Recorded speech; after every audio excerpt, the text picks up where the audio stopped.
Hello po mga kaibigan. Ang video po na ito ay para lamang po sa mga naniniwala o interesado. Ito po ang lihim na pangalan ng Diyos sa libro ng STM o Kabanal-Banalan sa Tatlo. Mga lihim po ito na pangalan ng Diyos sa libro ng STM o Kabanal-Banalan sa Tatlo. Sa isip lang binibigkas, huwag imuka ang bibig. Pwedeng isulat sa panyo, pwedeng itatak sa katawan, mas maganda. Ang libro po ng STM ang isa sa pinakamalakas na libro sa larangan ng espiritual. Dito nyo makikita ang kauna-unahang anyo ng infinite Diyos o Diyos na wala hanggan. Sa anyo na mata na may pakpak, at sa pakpak niya ay nakalagay ang mga pangalan ng mga espiritu na kanyang ginawa nang wala pa ang mundo at ang mga orasyon. Dito nyo rin mababasa ang kasaysayan ng ating mundo o langit, kung paano nagkumbati espiritual ang tatlong personas at ang infinite Diyos o Diyos na walang hanggang sa kanilang pagtatapos. Dahil sa huli sila rin ay nagkasundo at umakyat sa ikapitong susun ng langit. Marami ang orasyon na kanilang ginamit.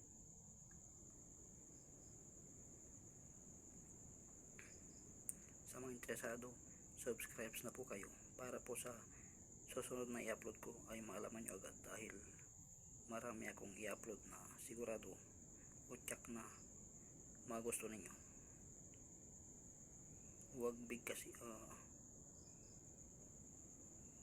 Huwag ibuk ang bibig, dapat sa isip lang. Huwag ibuk ang bibig, dapat sa isip lang binibigkas para mas malakas. Pwede nyo isulat sa panyo, pwedeng itatak sa katawan, mas maganda. Lihim po ito ng pangalan ng Diyos sa libro ng STM o Kabanal-Banalan sa Tatlo. Marami akong i-upload. Dito nyo malaman ang totoo o tunay na laman ng STM o Kabanal-Banalan sa Tatlo.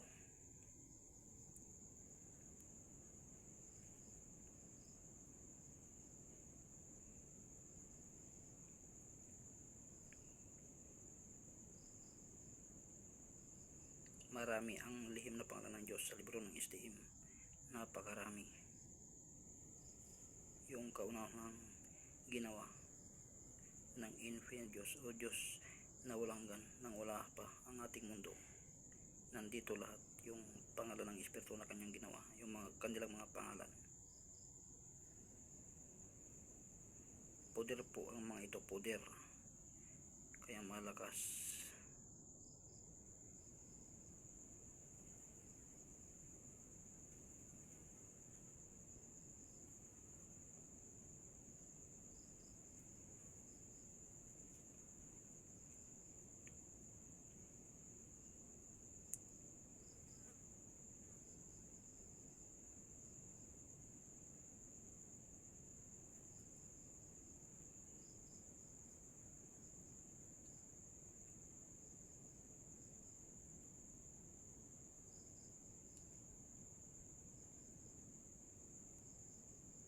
Marami akong i-upload na tsak o siguradong magugusto ninyo, kaya subscribe na po kayo. Marami ang mga pangalan ng lihim na pangalan ng mga Diyos na ginawa ng infinite Diyos o Diyos na walang hanggan nang wala pang mundo. Napakarami niyang ginawa, nakasakasama niya.